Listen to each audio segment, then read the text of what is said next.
Voter ছিলেন লম্বা সময়, 80-র দশক থেকে উনি কভার করেছেন, ওনার অনেক অভিজ্ঞতা সংসদ কভার করবার। তো আমাদের যতটুকু জানাশোনায় দেখেছি যে এটা আসলে খুব বেশি হেরফের হয়নি আর কি।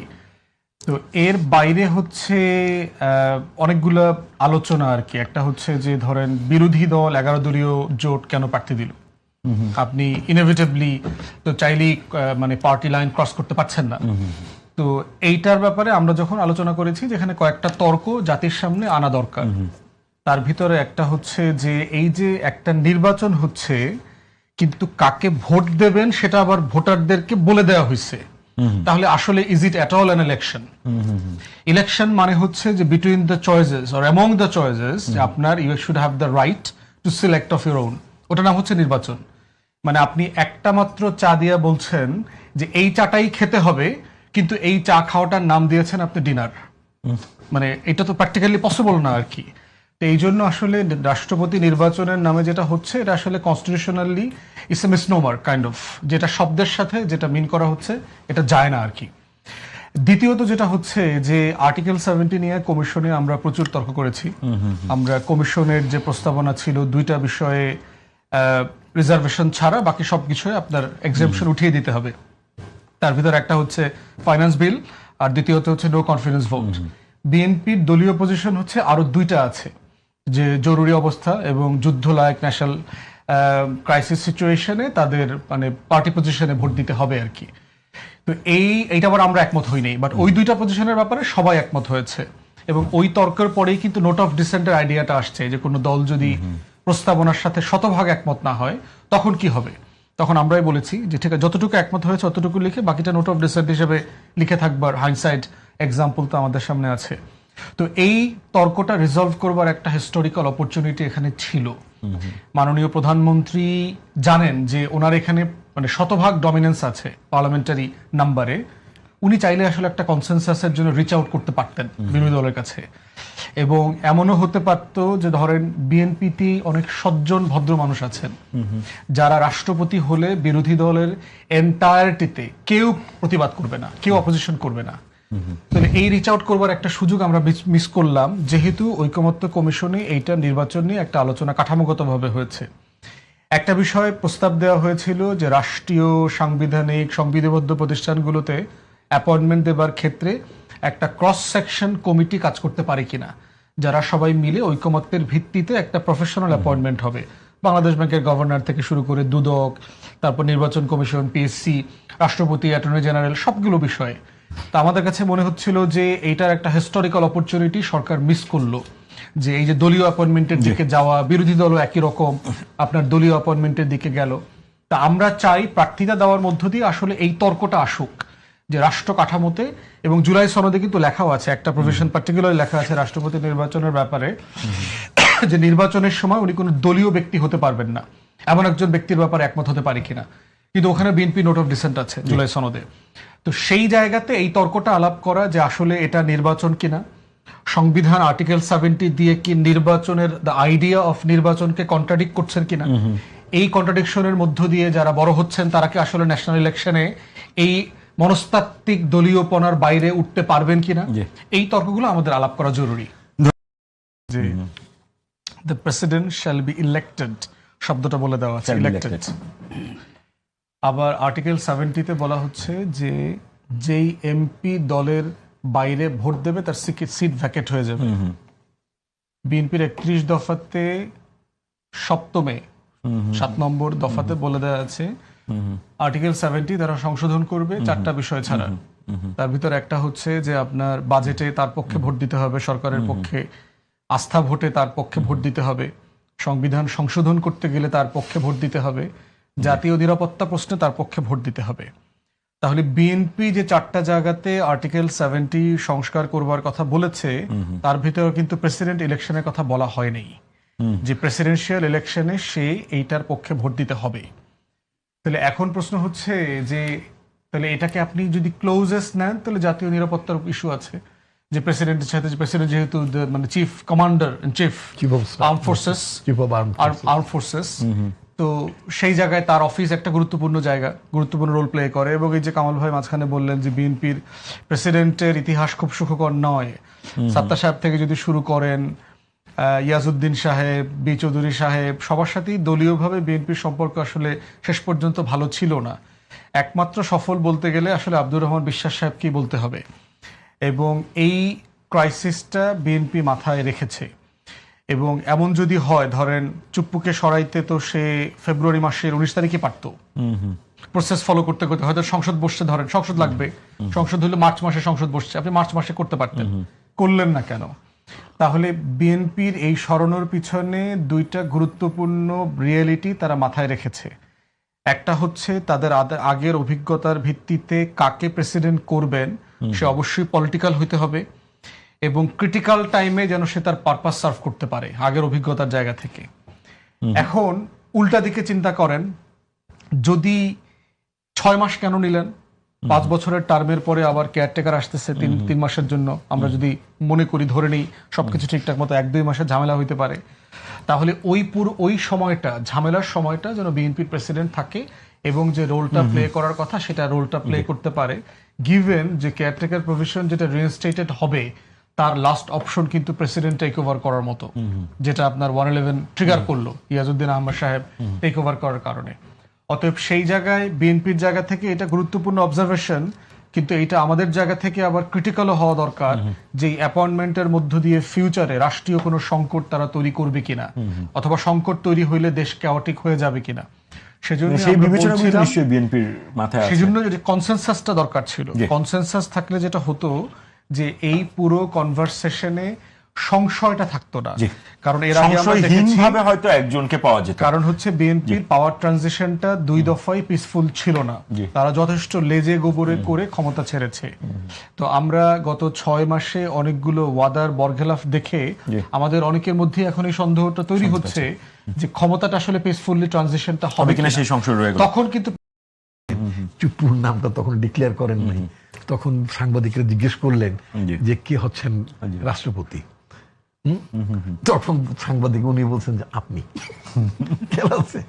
তো এখন কথা হচ্ছে আগামীকালকে স্ট্যান্ডিং কমিটির মিটিং হওয়ার মধ্য দিয়ে আগামীকাল পাল্টা আমাকে বলেন না যে আমি হচ্ছি, এটা বলেন না, আমি জিজ্ঞেস করেছি।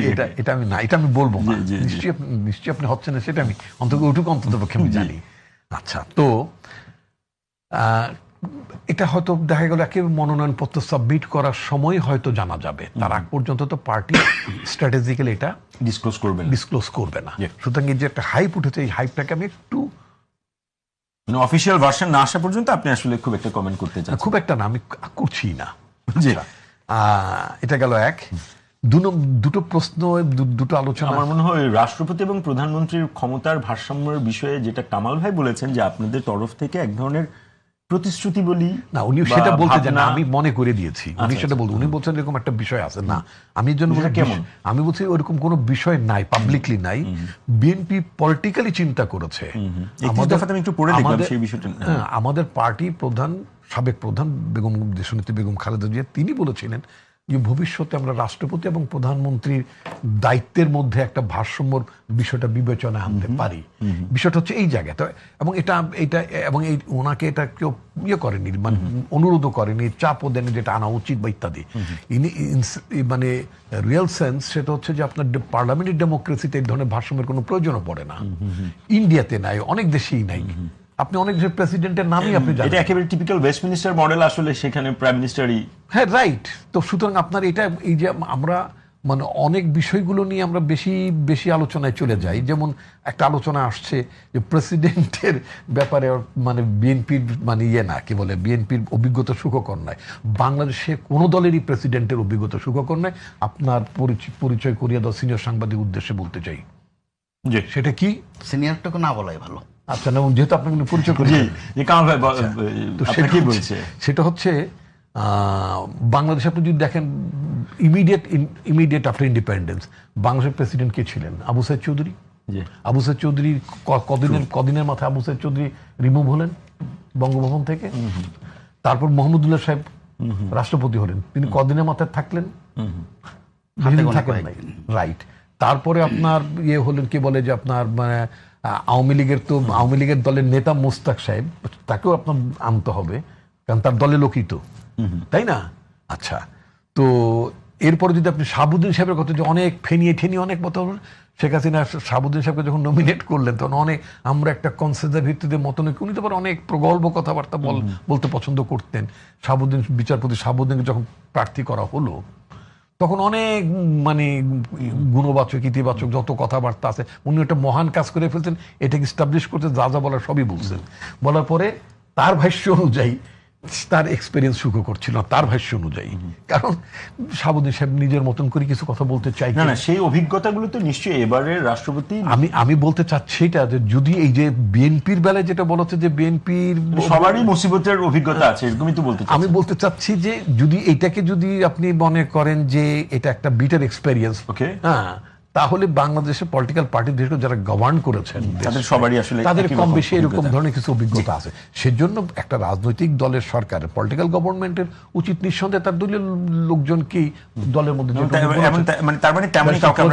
ব্যারিস্টার ফুয়াদ যেটা বলেছেন যে দলের মধ্যে নিবেদিত পরীক্ষিত, অফকোর্স আপনার সার্বজনীন ভাবে মানে মানুষের কাছে একটা গ্রহণযোগ্য, দলের নেতাদের অনেকেই কি ভালো গ্রহণযোগ্য থাকে না, তাদের মধ্যে থেকে কেউ না কেউ হবেন নিঃসন্দেহে।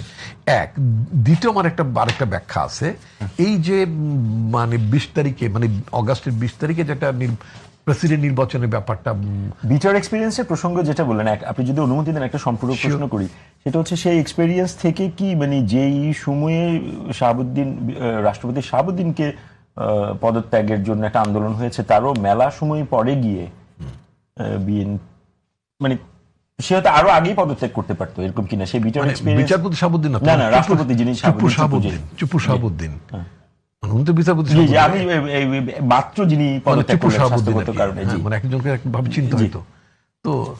তো যা হোক না, ওনার ব্যাপারটা উনি আমি অফিসিয়ালি উনি যা বলেছেন, একটা মানুষ যিনি কথায় কথা জ্ঞান হারিয়ে ফেলেন, ভেরি ডেঞ্জারাস মানে সিমটম।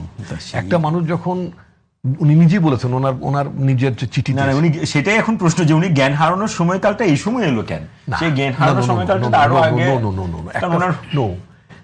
একটা লোকের সিমটম তো ডে ওয়ান থেকে থাকবে না, সেটা হলে ঠিক আছে, আপনি যদি মেডিকেল পার্সপেক্টিভে আমরা আসলে আলোচনা করে থাকবে না। ওনার বয়স হয়েছিল, তারপরে নানাবিধ উনি বলছেন ওনার বর্ণনা অনুযায়ী, কারণ ওনার ডাক্তারদের সাথে আমার পরিচয় ছিল, উনি যেটা পাবলিকলি যেটা ডিসক্লোজ করেছেন তাতে এই ধরনের পরিস্থিতিতে উনি জ্ঞান মানে ক্ষণে মানে ওনার শব্দ অনুযায়ী ক্ষীয় দিয়ে উচ্চারণ করেছেন, ক্ষণে ক্ষণে উনি জ্ঞান হারিয়ে ফেলেন।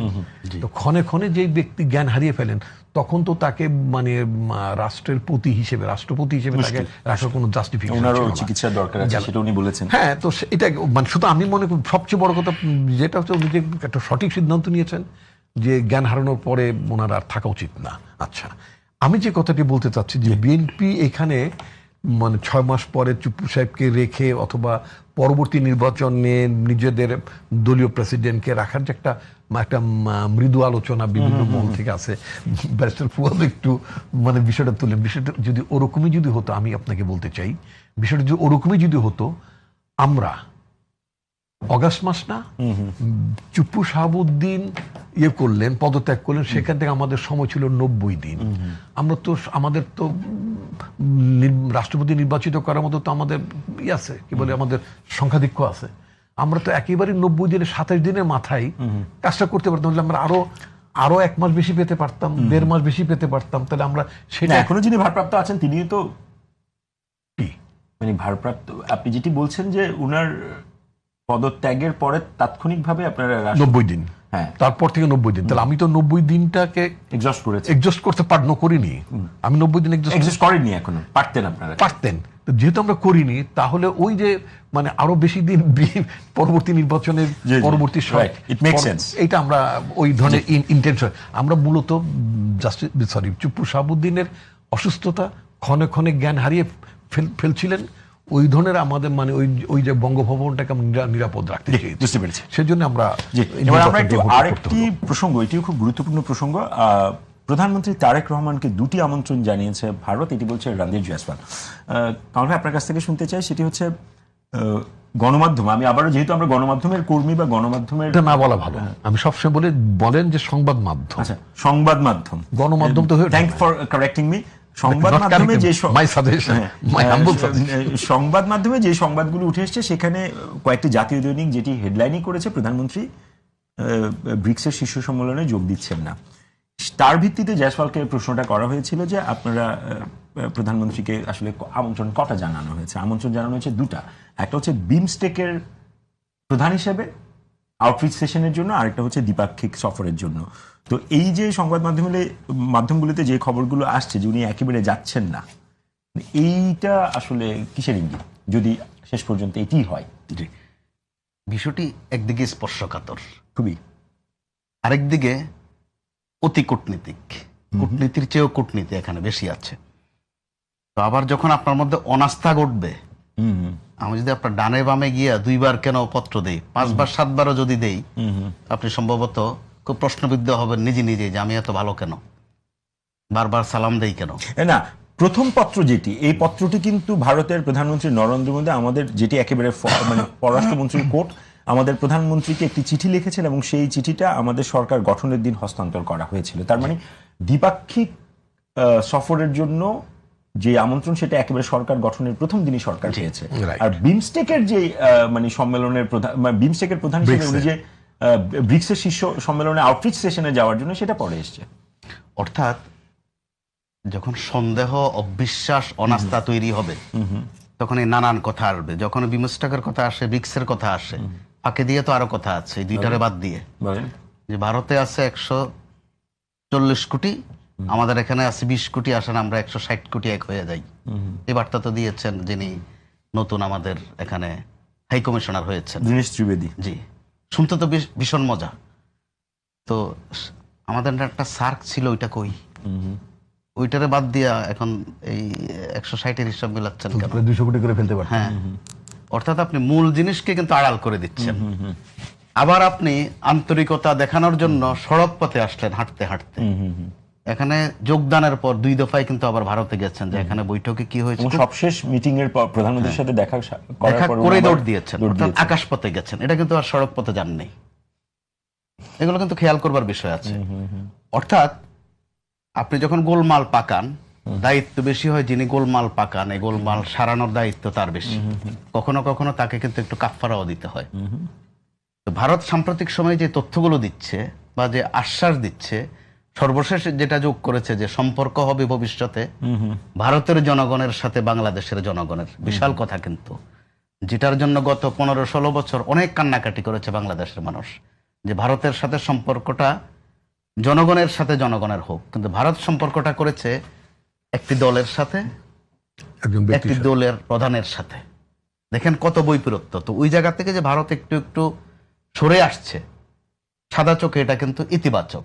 কিন্তু আবার যেটা বললাম যে আপনি এত ভালো কেন, হঠাৎ করে ভালো কথা বলা শুরু করলেন কেন, মতলব কি আছে, উদ্দেশ্য কি আছে আশেপাশে, এরকম একটা অনিশ্চয়তার মধ্যে কিন্তু আমরা আছি।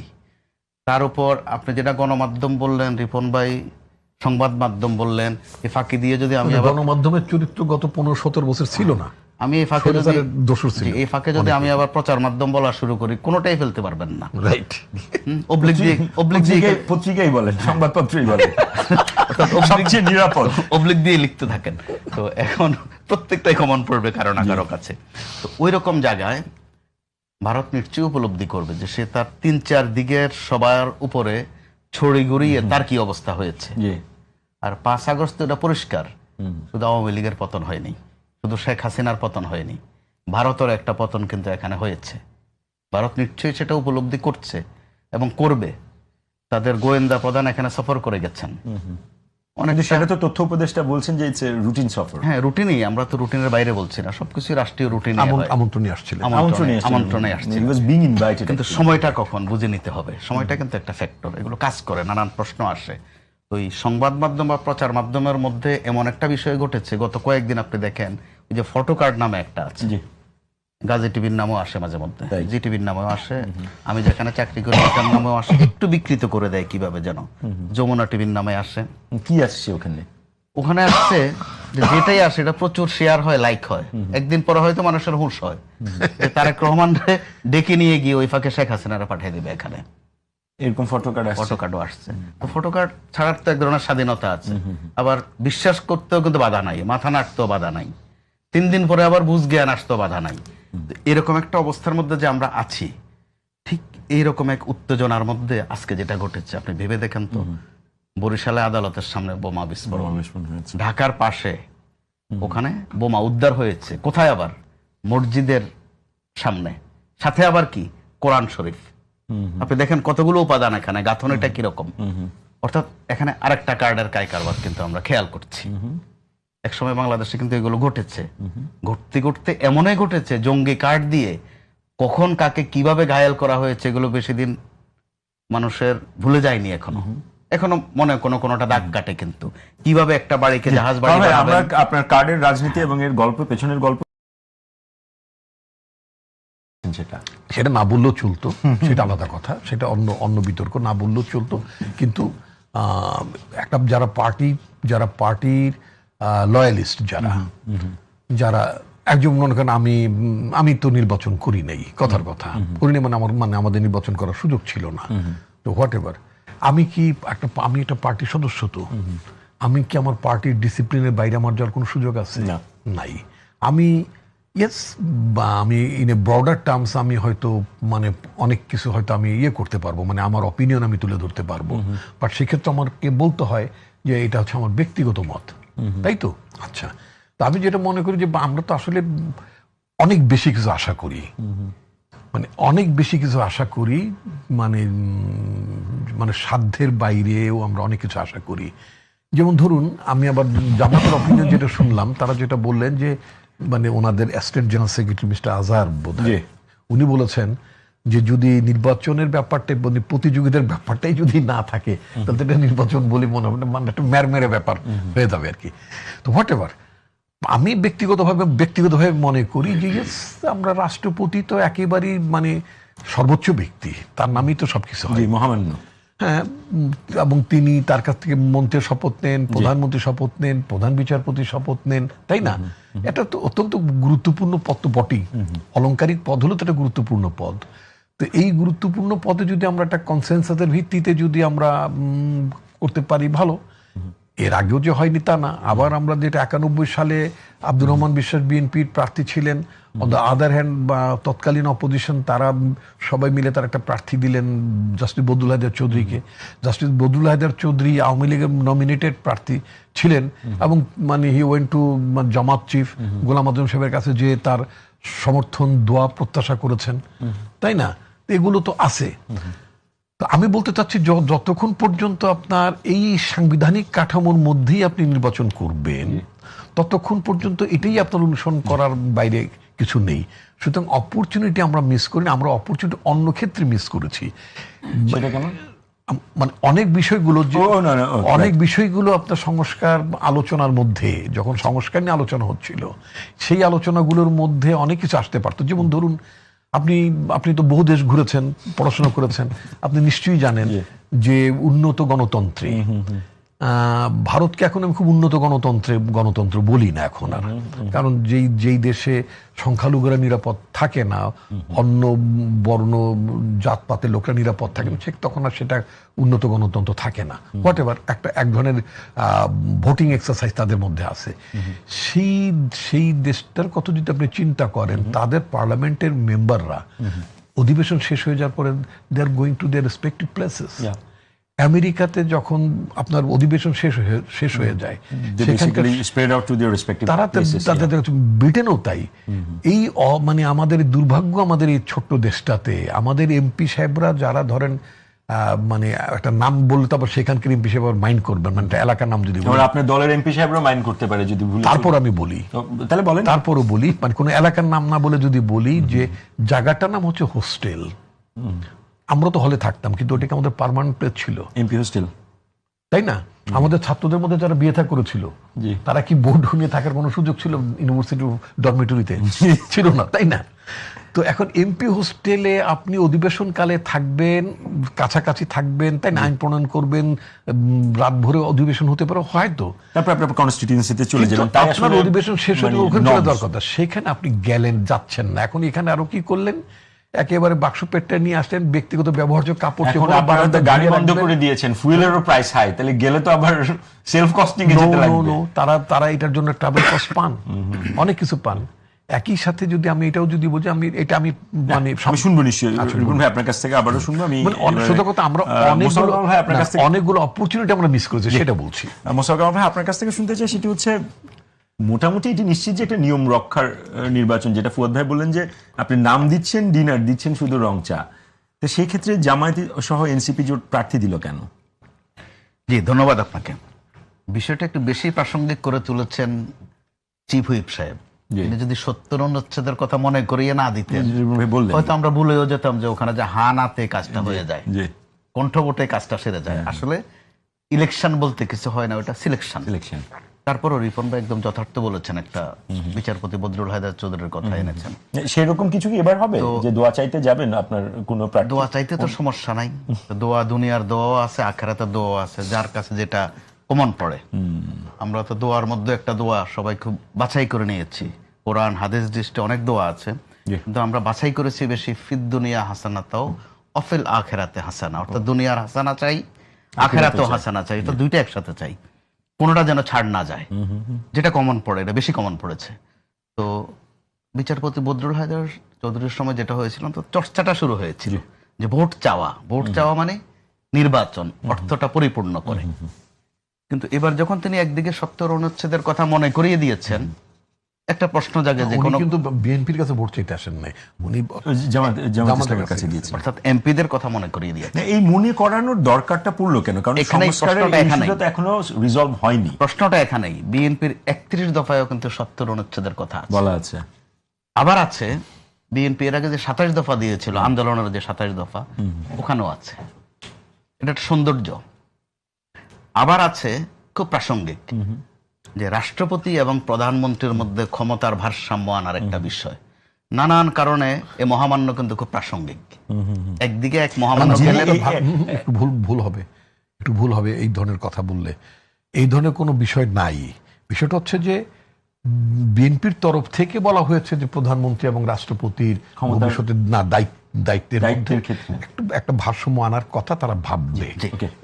এটাই তো, এই ভাবনাটা কিন্তু মানুষকে ভাবনার উপাদান দিয়েছে। সেটা হবে ভবিষ্যতে, যে সংবিধান সংস্কার হবে তখন হবে এটা। তো এই কারণে বেশি গুরুত্ব পেয়েছে। তো আবার বিএনপির জন্য যেমন ফুয়াদ ভাই বলছিলেন যে একটা সুযোগ হারিয়েছে, রিপন ভাইও তেমন আপত্তি করেননি, ওই সুযোগ এখনো আছে, সামনে আছে। এই বিষয়ে একটা বোঝাপড়া হতে পারে।